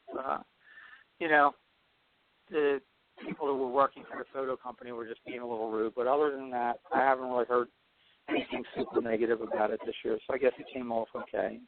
Now I'll back Bill up on that, too. The photo people were extremely rude. Right. I mean, most of these people are just like temporary workers that they hire on and stuff. But, I mean, I understand that they've heard the same question from all these people, and everybody, just is in a rush to get their photo and everything. But, one of my customers, they apparently was there, and they tried to kick this one guy out, because he was being impatient. And the guy's like, I paid $300 for photo ops. So there's no way in hell I'm leaving. Either give me my damn photos or give me my money back, So, I mean, it got to that point apparently, So that just kind of turns what could be a happy time, especially like the customer I was talking to had his kid with him, and she apparently was real happy to get her picture taken with these Doctor Who folks. Another generation of Whovians. But regardless of that, I guess it came off okay. All right, mateys, I think the captain is starting to slip into this conversation. I apologize. It'll be all right. Mr. Frank, now real quick, I wanted to ask, have you been involved with Wizard before? Have you gone to the shows and actually set up as a vendor at these shows? And if so, why don't you now? Okay, I've never set up at a show as a vendor. I know a lot of people that have set up at shows as vendors, and I know a lot of people, that we usually visit and buy, sell, and trade stuff at the shows. The price for vendors has gone up dramatically in the last few years. It used to be somewhere in the $1,000 range to $1,200 range. Now, a small booth in the center of an aisle, like in the middle of an aisle, not even an end booth, is supposedly $2,000. Although local dealers and people that have set up there in the past, if they haven't signed up, they usually get a call a couple weeks before, like I did this year, saying, hey, we got a couple booths left to fill. Might you be interested? And it seems at that point you can sort of cut a deal on the price and get it down probably at least 25%.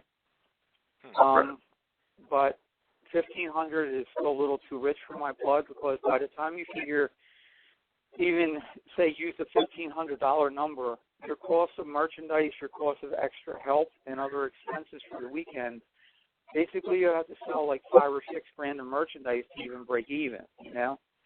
I mean, especially the older stuff at a show, you're not buying this, you know, the stuff you're selling at like 15 or 20 cents on the dollar. Some of the stuff you're paying over 50% or whatever what you're selling it for, and of course everybody wants the deal. So, you know, to try and struggle just to break even, it's just not my thing. I'd just rather stay home at the home base of Ontario and do our own thing there. And even a lot of the local guys that used to do it, other store owners, there's hardly anybody there now that owns a local store that I'm aware of, at least from the vendor list I saw this year. Plus, it's free for you just to send me there and direct people to your store. Right. I mean, that is a plus. I mean, it definitely is a plus. And, it's even a plus if you have a booth there and you can direct people to your store, and it eventually gives you future business. But I just wasn't really willing to take the chance. And unfortunately, the cloning process that I've been working on for X number of years now still has not been perfected. And so I just haven't figured out the way to be in multiple places at once. When I do, I mean, there probably will be lots more trouble because, there's a lot of things that I could do if there were more than one of me. God help us all. All right, so my wife is talking to my dog and telling my dog that the dog's father is going crazy. You've been crazy for years, not going crazy. There you go. Right.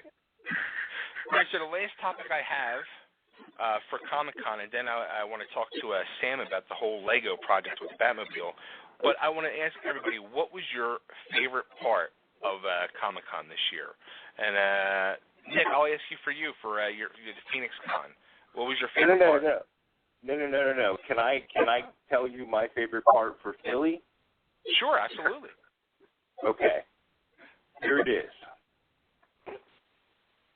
At one point in time, James Marsters, Eliza Dushku, and the David Boreanaz were in the same damn building. And that's a really rare public signing for David Boreanaz to show up. So you had Angel, Spike, and Faith. I don't care what city it was in. That for me would have been, I mean, that was a wrap, dude. I would have waited in line 50 hours to see that. Hey, Nick, Angel was at Xfinity Live, too, on Wednesday night. Really? Yeah, he was there. It was him, Lou Ferrigno, and Michael Rooker. Wow. But, dude, Boreanaz is like my dream autograph, bro. Like, sorry, man. And he doesn't make too many appearances, so for him to be there and, you know what I mean, plus the other two, it was just, like, for Buffy fans, that's a huge get. Well, he was supposed to be there last year, and he backed out. Yeah. Huh. All right, how about you, Moondog? Well, even with the weight and everything, it would be getting my picture with Matt Smith and Karen Gillan. Absolutely. There was no steering him away from them. That whole Doctor Who thing just overpowered his whole weekend. How about you, Sam? It would be the Transformer cosplays. Those were just extraordinary, so that kind of helped me get ready for my next build. Yeah, they were phenomenal. Yeah, those Transformer ones, I mean, they would have to probably be the ultimate cosplay. Don't you have to say that, Sam? I mean, those are incredible. I don't know how you would have to even transport them. I mean, they were perfect in every way. That's awesome. Now, how about you, Matt? Aside from meeting my future ex-wife, Lauren Cohan, I'm guessing it will have to be just the whole experience itself. Being there for all 4 days, seeing people just immersed in Comic-Con. I mean, from the cosplay to the vendors to the celebs to the photo ops, people really, with the exception of maybe Saturday, were not in a bad mood. Right. Saturday, however, you get a lot of sheep that come in just for the sake of coming, and they're the ones that become the paparazzi, where it's a non-photo zone, but they're sitting there taking pictures anyway, they're butting in line, they're just being ignorant, you know. So right. that's the only reason I hate Saturdays. But the whole experience, just being there, is enough to make me love Comic-Con. Yeah, I'll back you up on the Saturday one. My son felt the same way. He couldn't wait to leave on Saturday just because it was elbow-to-elbow people. There was a lot of stress that you could just cut with a knife in the room. Oh, and it's terrible, too, because the attitudes I was there Thursday, Friday, and Sunday as well. The attitudes changed from day to day. Thursday and Friday, people were nice. They were accommodating. Absolutely. People would save your spot for you in line if you needed to go to the bathroom. Saturday, people were butting in line. Here's my thing with the whole photo op thing. So they have about 17 tables side by side with everybody's photo on there. It only takes one person to get a photograph of the family. But instead, mom, dad, 18 kids had to surround the table looking for one picture. And that's what causes mass hysteria where you can't get near a table. And after they find the picture, they stand there even longer. They don't just wander away from the table and put it away. They sit there and they stare at the picture and they just stand at the table. It's like, okay, you got your picture, leave. Right. Yeah, and besides that, if they don't see their picture at that table, they don't move. Go to the next table and see if your picture's there. They act like it's going to magically appear. Well, they give you a yellow ticket, and it gives you the number. And when they're putting the pictures out, it's in number order. And nobody follows that number order. And they even tell you it's 45 minutes from the time of the photo to the time you leave, till it's back on the table again. People stand there for 45 minutes waiting for it. That's really? I got an autograph from John Astin and back over there again, and my picture still wasn't out yet. So I wandered back away again. Instead of just standing there waiting for it. You can almost understand why the photo op people were having an attitude, because the herd of people were giving them that opportunity to have an attitude. Because let me say, everybody else that worked there, the security, the people at the food court, everybody else, they were fine. Oh, I had to hand it to them. I mean, they were absolute pros this year. It's funny, I wanted to say something before you wrapped up and get into the whole Lego thing. Coming for 5 years, it's drastically changed in the past 5 years. 3 years ago, the celebs were mixed in with the vendors. So in the middle of walking up our Artist Alley, there may be a table with, we'll say, Lou Ferrigno sitting there. Or you might walk past 5 vendors, and there's WWE Superstar Lita at a table. I didn't even know Gail Kim was there 1 year.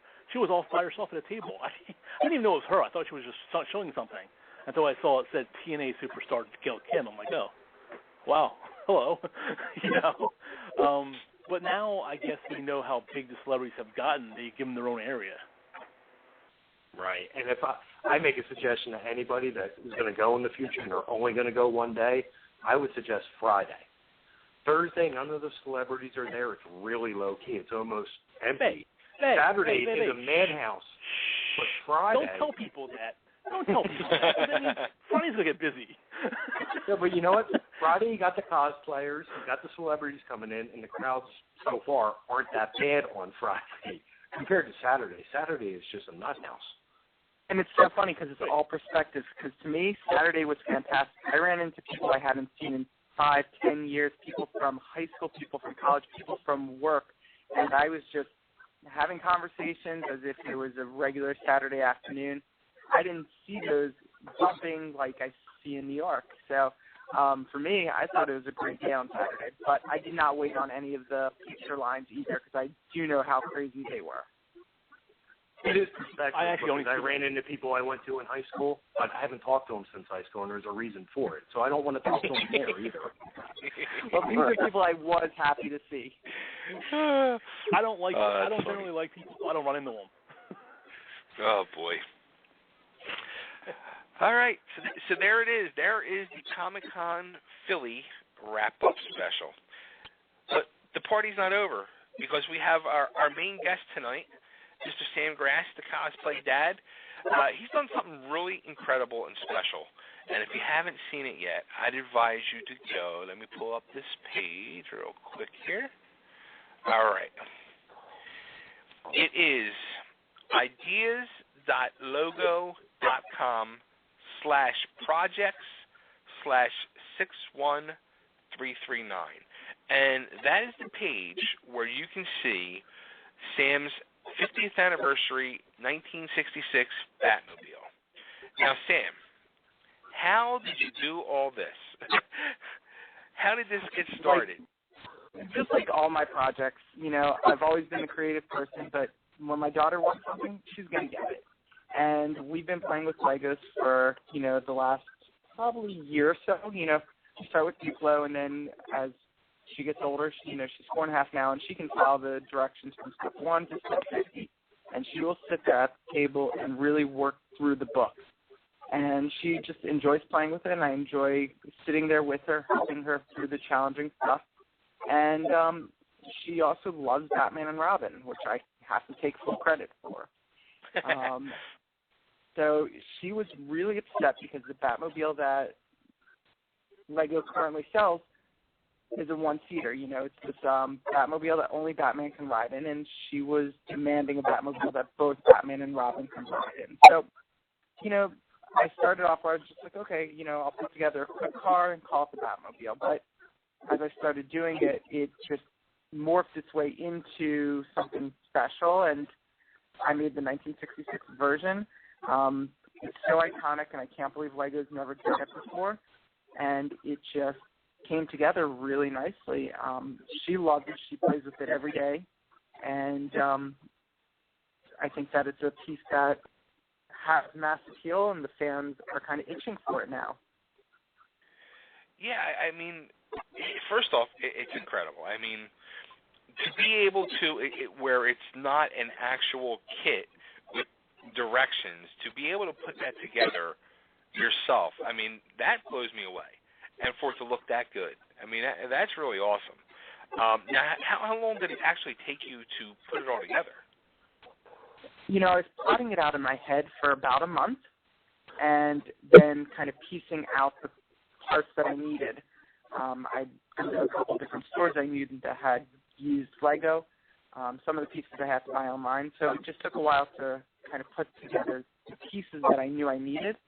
And then from there, it took me about 3 or 4 nights, a couple hours each night, sitting in front of the TV and just playing around until I got the piece to look as close as I could. And the truth is that, I kind of want to go back and make a couple more changes. Now, would they allow you to do that? Since you have it set in there? Oh. Right now it's a prototype, and it always will be. When we hit our 10,000, Lego then will evaluate it and decide if it's a project that they can get the licensing for. Hopefully it's not a project because they already have the licensing. And if it's a project that they feel fits into their sales aspect. So hopefully all of that will pass, but the only thing that I can worry about is getting the 10,000 votes. And as far as making changes and alterations, everything's up in the air. Anything to make it bigger and better. Now, that was the one question. So you need 10,000 votes to get this going to the next step. Oh, yeah. So now what happened? Go ahead. I was going to say, it's all about crowdsourcing. They want to know that the fans are interested in this project, so it works both ways for them. They now know that there's a fan base for this project, and they've got a full marketing plan behind it.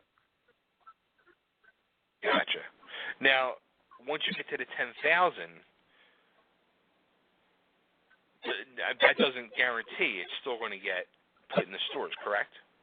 Correct. There's no guarantee, which is something that they can't guarantee, whether it's Batman or it's Doctor Who, Ghostbusters, or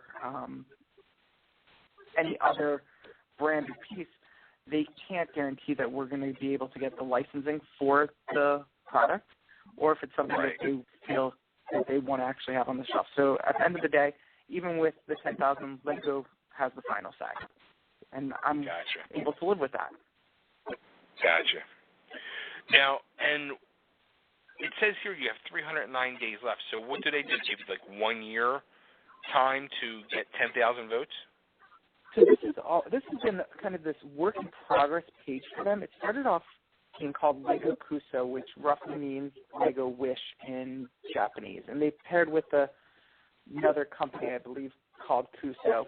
And the idea is that you have an unlimited amount of time, but when you reach that 10,000, then Lego will evaluate it. Well, the process has been, the website has been up for 2 or 3 years, and many of these projects over the course of 2 or 3 years, even longer in some cases, are starting to get the 10,000. So when Lego switched from Lego Kuso to Lego Ideas, they gave us a 1-year limit on that. Anybody that had their project before is grandfathered in, and they keep their votes, but they have the 365 days from May 1st. So, I had about a month and a half advantage, and I am 309 days left of this year vetting process. Now, how many people... Go ahead. I was just going to say, for anybody that does want to support it and is listening to the show or listening to the replay, you can go to the Totally Driven Facebook page and to the TV Nation page right now. I just posted the link out there again, so you guys can go sign up and support. You can make your own little Lego ID and sign in and create your own stuff, too, if you want. But definitely click that support button. Yeah. It's a free process. It's sponsored by Lego. They're not going to spam you, but it is taking that initiative to click the support button and work your way through it. It takes about no more than 5 minutes, right? Everybody here has done it. The easiest way to do it is connecting through Facebook or Twitter. This way it's more streamlined, and getting it out to your friends. Cool. Now, let me see, where's that page? Yeah, to interrupt, do you know how many votes you have at this point? I do. I've got 3,738 votes. 39. You're almost. So we're more than 1/3 of the way there, and we're on our way to hitting that 10,000 goal, but it will take every fan input to do it.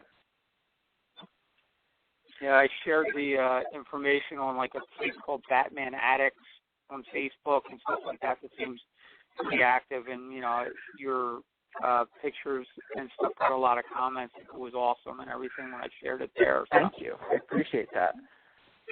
And that's the challenge. I think that's one of the things that people don't understand. Lego doesn't. I don't want to say that they don't support this project, but they do want to see it as a grassroots. They want to see the fans putting in the energy to market their products.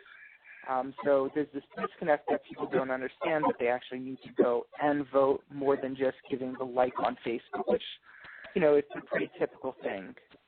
So if we were counting how many likes we'd have, we're probably close to 1 million likes. As far as actual votes, we're not as high up there yet. Which is surprising, because now, especially with the advent of the Batman 66, the comic books that are out, the classic Mego figures that they've been putting out, and other action figures as well, it surprises me that they wouldn't support more than putting out a Lego set with the Batman 66-esque Batmobile. Well, hopefully they'll take my project and hear it from the fans, and it will be set. I've gotten the question a couple times, why is it the 50th anniversary? We're only at 48 years. So I'm just trying to explain that it does take Lego, a good year to get a project through development and into the shelves. So to make it at that 50th year, you got to start a few years beforehand. Correct. Wow. And there's other Batmobiles on there, and they don't look nowhere near as good as yours. Yes. Yeah, I was going to say the same thing. Yours looks awesome. I said it on TV Nation, and I'll say it again. Like, the fact that you have, like, the bubble windshield blew me away the first time I saw it. I was just like, it's a travesty that this thing isn't on the market. It really is. Now, did you have this with you at Comic-Con the other day? I did. I was carrying it around, and I was pulling it out. So, like, with the comic book pen, those guys were great. You know, I pulled it out. I showed it to Ming, and I had sent it to Ming a couple days before. So he did know what it was, but as soon as I pulled it out, I got that wow factor. The guys posed for a picture. I did get to show it off to quite a number of people. The guys with the Batmobile, they loved it. They ate it up. They're like, hey, if you want to come sit at our booth, please do. They let me leave some postcards there. They were hyping it up to families, people that had kids. They really worked hand in hand. So it was really nice to go out there, especially because I do spend so much time in front of the computer rallying for votes. It was nice to be out and meeting people that felt that the project was exciting, and that's, you know, it helped bring it back to why I really built it in the first place. Did you see any little spike in votes over the weekend? Were you able to tell that closely or not really? No, you know, I didn't. I've done marketing for a very long time, guerrilla marketing, street team marketing. And the truth is, for every 100 postcards you hand out, you're lucky if you get 1 or 2 votes out of it. So it's just a numbers game, really. I didn't see a lot of spike necessarily from the convention, but just as far as, like, my attitude, you know, it definitely helped bring me back and be more excited about the project because it's easy to get burnt out. Okay.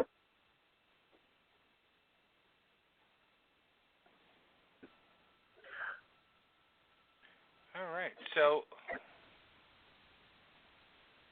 let me see here.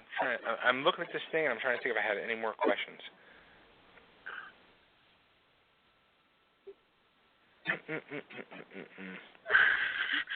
You know, I'll tell you one of the funnier things about it is, you know, talking to a lot of Batman fans, is that one person said that he goes, look, I'm not going to vote for it. And I couldn't understand why. He goes, because the real Batmobile doesn't have rear view mirrors. And I'm talking to him, I'm like, what are you talking about?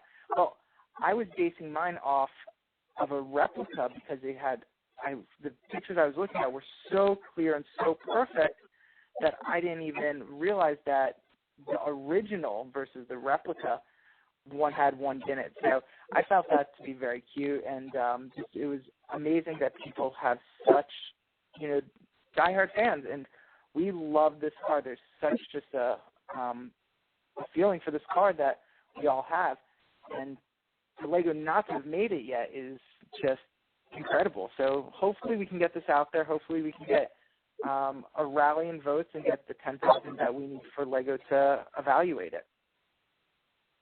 Now, here was the one question I was thinking of.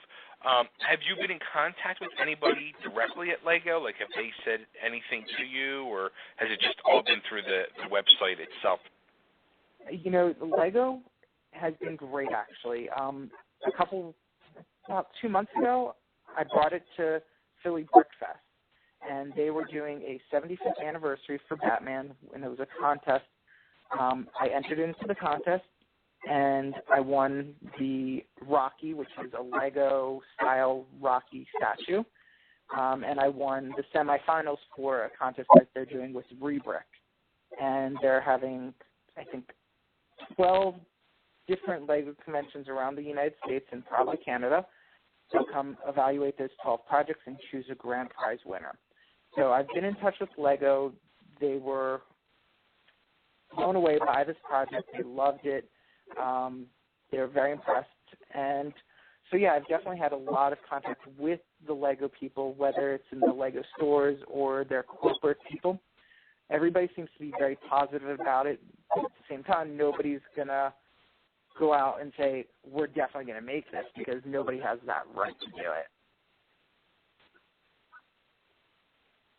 That's awesome. You know, and as far as this build goes, you know, it really does go back to me and my daughter. She's been a Robin fan since day one. She's worn the Robin costume countless times. And even when we were sitting in the Batmobile, she didn't want to sit in Batman's seat. She wanted to sit in Robin's seat. So for her, that's what this is. It's Daddy Batman and Fiona Robin, and this is her car. This is the way that she kind of expresses, as a 4-year-old would, that this is her car. Which leads me to ask, where do you keep the car at night? Does it like stay in her room like on a shelf or something? No, you know what? It is in a glass container in my room. She's got more than enough Legos in her room. She's got the right now Rapunzel castle on a turntable, so that's spinning 24/7. She's got Olivia's house, so she's really into the Friends Legos. She knows that this set is an important set. She knows she's allowed to play with it, but she also understands that she always asks me, Daddy, what's the number? So this is how she's learning to read numbers at this point, is every day she's asking me where we're at. So it's helping her learn the value of numbers. That's awesome. That is awesome. Well, this has been like a really cool night for everybody. Thank you so much for having me. Yeah, I mean, it was cool to hear everybody's different opinions, and everybody was there different days, or full days, or one day, and yeah, it was definitely very cool. I'm glad we did this, and I'm glad we got to talk to Sam again. Sam was on my daughter's show the other day, the Fandom Gates, and actually I heard you met her co-host Saturday. I did, and she was super cute because, you know, I was doing an interview, and she was talking to one of my friends, and she was just so excited to see me, but it took that minute to kind of just, oh, that's who it is, because I didn't have a face to put with the name. So it was really cute. It was really nice to meet her. I think your daughter and I became Facebook friends today, so, you know, just in general, the whole experience, and that's what it is, the comic book world, it brings us all together, the different fan bases, and it gives us something to bond over, so it's fantastic. That's awesome. It really is. Who would have thunk all this when we were kids reading Batman comics?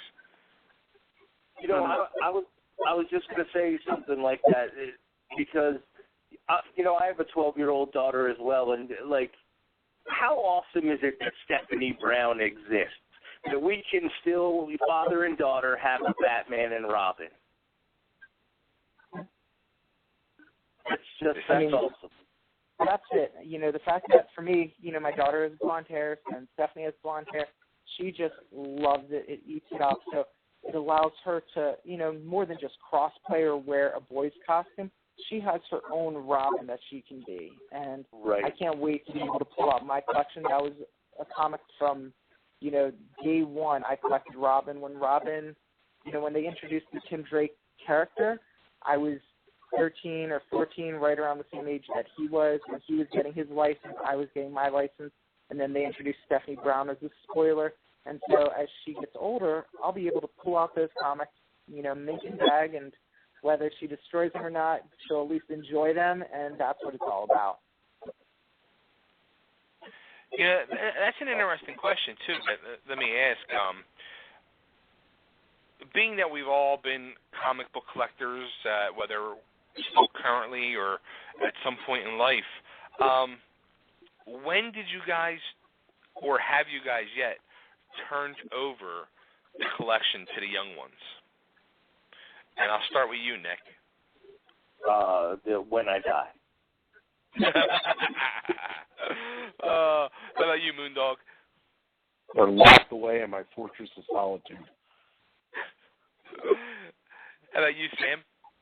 Okay, comic books are locked away. They are with my parents. Those are nice and safe. But as far as, like, my action figures, I recently gave her my my Batman toys, you know, the ones from the animated series, because those are, you know, have only a couple points of articulation, less likely that she's going to break them. And you know what? She's a girl. She's a lot less rough than I was ever with my toys. We had those superpower toys. My brother and I used to strap, like, you know, little rockets on each one of them. You know, like, we'll go home and look at these toys and say, our parents let's throw them out the window and take videos of us, like, with firecrackers on them, you know. They're a little bit rough. That's funny. And the big one I want to know is the pirate, because the pirate has a few 100,000 back issues of comics, and he's got his two sons there with him, helping him run that ship. So, how about you, Bill? Like, Did you have like a private collection before this whole Ontario Street Comics kicked off? Did not. All my stuff that I had from a kid was gone. You know, I didn't really save any of the stuff, and the weird part is I used to mostly read funny books when I was a kid, not superhero ones, believe it or not. I'm sure that information will be used against me at some point. But I didn't have any of my stuff left from when I was a kid, and in the last however many years we've been at Ontario Comics now, I sort of acquired 500,000 comics, and I guess what I have now is a rotating collection, because I decided early on that, you know, I saw the stuff, you know, that I was getting coming in, and I was like, oh, I got to save that for myself. I got to save this for myself. And it's like, you know what, no. If I start doing that, it's just like I want to run the business into the ground, but I'll have a really great personal collection. So I decided I wasn't going to start keeping stuff for myself. There's a few little things that have come in over the years that I've actually stashed away, but I don't have like a big, valuable hoard of comics stashed away for myself anywhere. And, you know, I figure I'll just keep that rotating collection going, and one of these days the two kids will inherit that. Although my one son does have an extensive collection of manga books and anime DVDs and stuff, and that's sort of taken up over my hallway upstairs and various back rooms at my store. So he does have his own extensive collection, which is way bigger than mine if you count just like personal stuff. Wow. And how about you, Janetti? Will you ever turn over the comics to the cat? No, you know, I don't think he would appreciate them. Eventually, hey, Janetti, I think you should just line the litter box with one of those Doctor Who comics. No. I'll take. There's plenty of people that'll get those after I'm gone, and I'm sure Dave's daughters will inherit quite a large, extensive part of my collection. I'm sure. So, oh wow, there you go. They'll be quite happy to hear that. I won't tell them. Yeah. No, don't tell them. Don't tell them. I could see your youngest coming at me when I come there next time. Oh, that's funny. All right. Well, I guess we should wrap this up. And actually, I'm going to wrap it up on a commercial break because I have one more break to play. But I want to thank everybody. Matt already jumped ship, so thank you, Matt, for being a guest, and thank you, Mr. Janetti, and thank you, Pirate, Mr. Bill from it's Mr. Bill from Ontario Street Comics. Thank you, Sam, the cosplay dad, and his Lego Batmobile, and make sure you go to let me pull that up again. The links are all on the pages. Oh, go to. Nick beat me to the punch. He posted it out there on which pages, Nick? TV Nation? Oh, Totally Driven and in the event page. Awesome. So go there, sign up, support the Lego Batmobile. Let's get this thing made beside the one original. Now, Sam, if they end up making it, like, would that make the original one, like, worth, like, really, like, something special besides, like, sentimental? To me, it's sentimental. I guess there's an open market for it, so we'll just see. But I have a feeling Lego will have a problem with me trying to sell it. Yeah, they probably would. And also, let's thank Mr. Moondog Mackey for being part of the show. And also, he was part of the show the other night, filling in for Nick while Nick was hitting the slots and painting the town red out in Vegas. Welcome back, Nick. Which was also the weekend of Vegas Comic-Con. Oh, no kidding.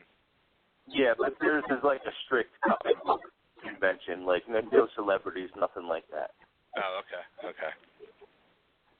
So there you go. So we got, what do we got for this week? It's Monday. So tomorrow night we got Tuesday Night Neckbreaker, Moondog, and number one, Michael Julie. What do you guys got playing tomorrow night's your big backyard wrestling talk, correct?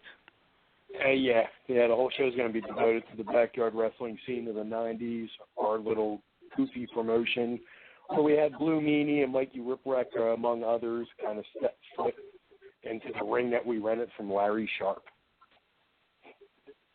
Wow. That's too funny. All right, and Wednesday night we have at 5 o'clock the Fandom Gates. At 9 o'clock we got the Crispy Noodle. Thursday we got, I just got 2 more guest books, so we have a full show Thursday night. We have 3 guests total. We have somebody from the band Uriah Heep. We have somebody from Hawaii Five-0. And we also have our old friend returning, Roy Wood Jr., one of the stars of Sullivan and Sons, which actually their new season debuts tomorrow night on TBS at 10 o'clock.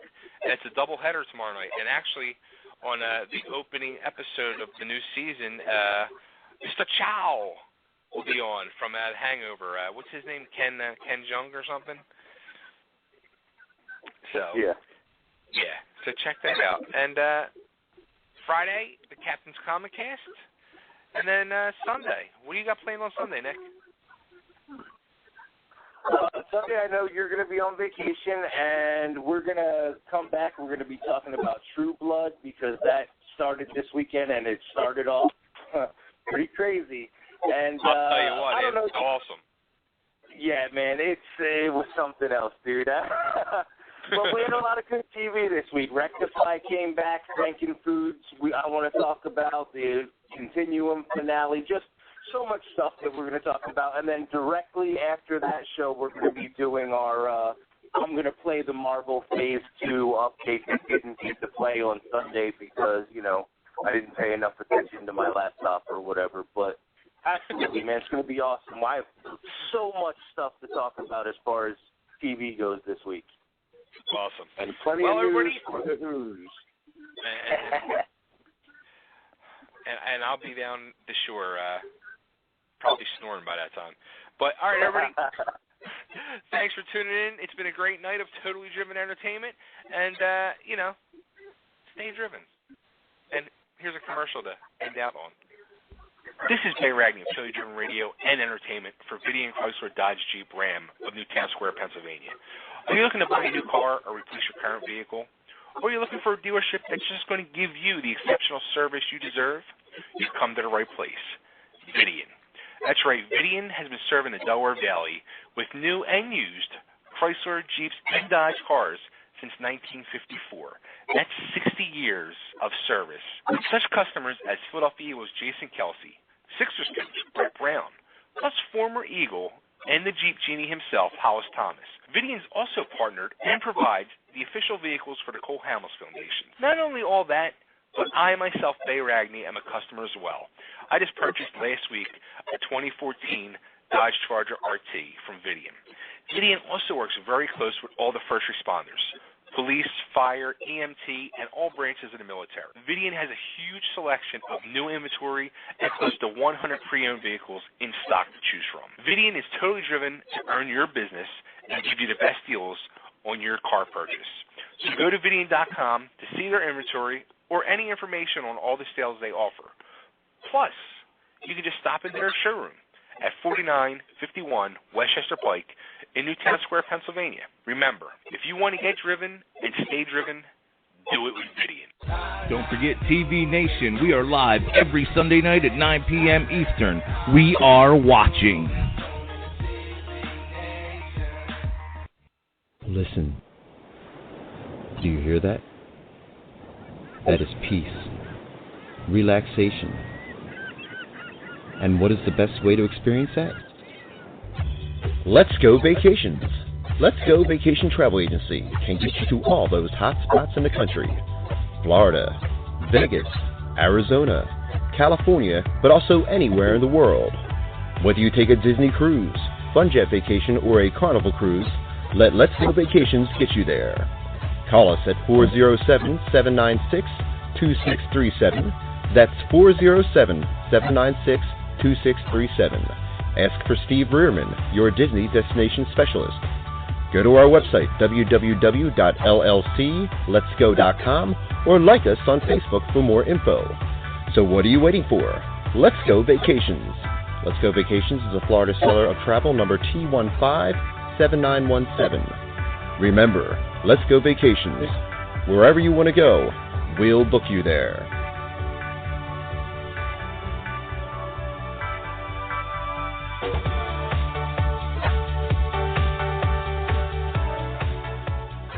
The Crispy Noodle Podcast. Did you hear this? For those that are interested in prop betting, it's just ridiculous things that you can bet on. Here's my favorite one of this year's Super Bowl. What color will the Gatorade that is dumped on the winning head coach be? You can bet on clear or water. What? Orange Gatorade, yellow Gatorade, red Gatorade, blue Gatorade, or if you're looking for the long shot, 10-1 green Gatorade. What if it's a color that's not up there? What colors does Gatorade come in?